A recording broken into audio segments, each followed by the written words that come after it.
जय हिंद दोस्तों, मैं आपका साथी अभिषेक जतवार स्वागत करता हूं आपका अपने यूट्यूब चैनल अभिषेक जतवार इन्फॉर्म में। तो दोस्तों, जितने भी भाइयों ने सीआईएसएफ कांस्टेबल ट्रेड्समैन का फॉर्म भरा है, उन भाइयों के मन में बहुत सारे सवाल चल रहे हैं कि भैया अब ये बता दीजिए कि हमारा सीआईएसएफ ट्रेड्समैन का फॉर्म तो भर के हो गया है, लेकिन अब इसमें टोटल कितने फॉर्म अप्लाई हुए हैं और इसके अलावा भैया किस ट्रेड में सबसे ज़्यादा फॉर्म अप्लाई हुए हैं, और इसके अलावा इसका फिजिकल अब कब तक हो सकता है, और जो है इसका जो है हम तैयारी कर रहे हैं तो हमें कितने नंबर लाना पड़ेगा तो हमारा सिलेक्शन जो है इजीली सीआईएसएफ ट्रेड्समैन में हो जाए। ठीक है, तो ये सारे 3-4 प्रकार के सवाल होते हैं और ये एक एस्पिरेंट के मन में होते ही होते हैं। ठीक है, तो मैं बता रहा हूँ कि इस वीडियो को आप फुल्ली वॉच करोगे तो आपका ये डाउट क्लियर हो जाएगा और दोस्तों इसके बाद आपको ये डाउट नहीं रहेगा। ठीक है, तो सबसे पहले स्टार्ट करते हैं अपन बात को कि एक बात आ जाती है कि भैया इस बार टोटल कितने फॉर्म अप्लाई हुए हैं। तो मैं बता दूं कि इस बार टोटल जो डाटा अभी तक निकल के आ रहा है, तो जो ये एग्जैक्ट नहीं है लेकिन अप्रॉक्स 10 लाख के लगभग जो है आपके फॉर्म इस बार भैया अप्लाई हुए हैं। ठीक है, अब इसके बाद आ जाती है कि 10 लाख फॉर्म तो अप्लाई हो गए हैं भैया। अब इसके बाद जो है कि 10 लाख फॉर्म अप्लाई हुए, लेकिन किस ट्रेड में सबसे ज़्यादा फॉर्म अप्लाई हुए हैं, तो उस ट्रेड का मैं नाम यहाँ पर आपको बता रहा हूँ। एक तो ट्रेड है आपका कुक में सबसे ज़्यादा फॉर्म अप्लाई हुए हैं। दूसरा ट्रेड है आपका स्वीपर, दूसरा ट्रेड आपका स्वीपर है। स्वीपर में दूसरे नंबर पे सबसे ज़्यादा फॉर्म अप्लाई हुए हैं। उसके बाद बात आ जाती है, तो उसके बाद आपके फिर सब जो है जितने भी फॉर्म है सब वो एक ही रेंज में है, जिनमें वाशरमैन हो गया, आपका बार्बर हो गया, वाटर कैरियर हो गया। ठीक है, ये सब एक रेंज में है। इनमें एवरेज जो है फॉर्म है, लेकिन 2 फॉर्म जो है जिसमें सबसे ज़्यादा है तो वो है आपका कुक और दूसरा है बार्बर।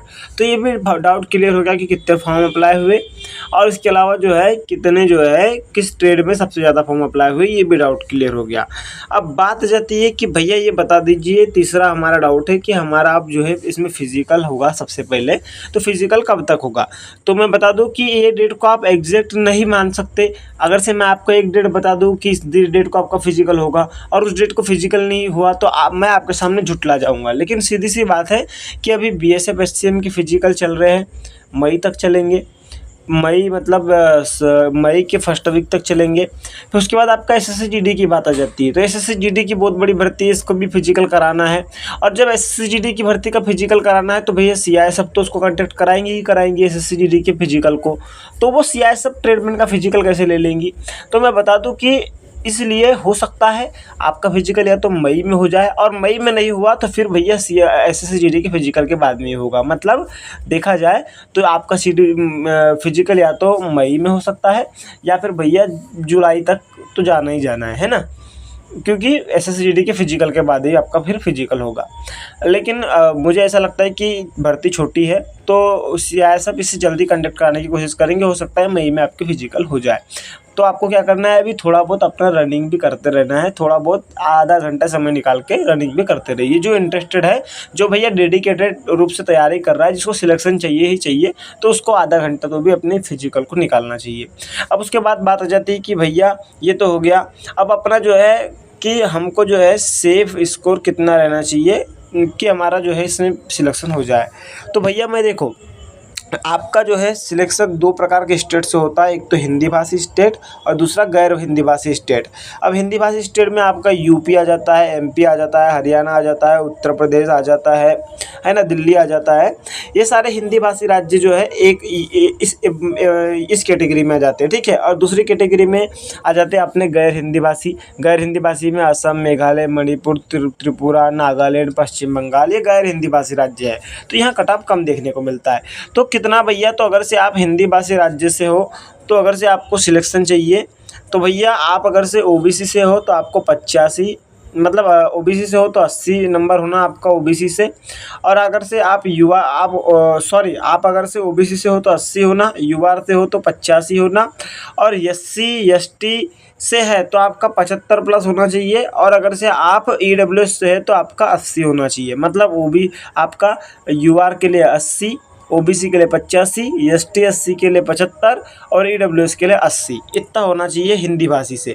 और गैर हिंदी भाषी से हो तो भैया 70 होना चाहिए आपका। किसके लिए, आपका यूआर के लिए। आपका 65 होना चाहिए आपका किसके लिए, ओबीसी के लिए। और एससी एसटी के लिए होना चाहिए आपका 60 प्लस।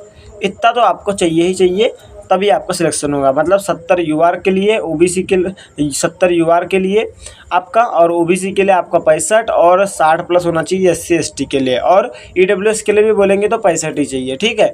तो ये हो गया आपका भैया गैर हिंदी भाषी के लिए। तो उम्मीद करता हूँ भैया वीडियो तो पसंद आया ही होगा, क्योंकि मैंने यहाँ पर आपके बहुत सारे डाउट क्लियर कर दिए हैं। अब भैया तैयारी कैसे करना है, तो तैयारी कुछ नहीं करना है, सीधा जो है यूट्यूब से जो है पिछले साल के जो भी एसएससी जीडी के प्रैक्टिस सेट कराए हैं आरडब्ल्यूए वालों ने, या फिर आपका मतलब अदर यूट्यूब चैनल वालों ने, उनके प्रैक्टिस सेट करते रहना है और जीएस को ब्रीफली रूप से पढ़ना है बस, है ना। क्योंकि मैं बता दूं कि मैथ्स के आप अगर से आप प्रैक्टिस सेट ही कर लेते हैं, एसएससी जीडी वगैरह के रीजनिंग के प्रैक्टिस सेट कर लेते हैं, एसएससी जीडी के हिंदी के प्रैक्टिस सेट कर लेते हैं, और उसके अलावा थोड़ा सा हिंदी का व्याकरण पढ़ लेते हैं, और जीएस के लिए दोस्तों आप नायक सीरीज़ कर लेते हैं नवीन सर की, या फिर किसी बुक से पढ़ लेते हैं ब्रीफली, तो आप जो है इजीली इसका जो है एग्ज़ाम भी अच्छे तरीके से निकाल लेंगे। तो मिलेंगे नेक्स्ट वीडियो में, तब तक के लिए जय हिंद जय भारत। और चैनल पर नए हो तो सब्सक्राइब कर देना भैया, क्योंकि अपडेट बहुत अच्छी आपको मिलने वाली है। जय हिंद।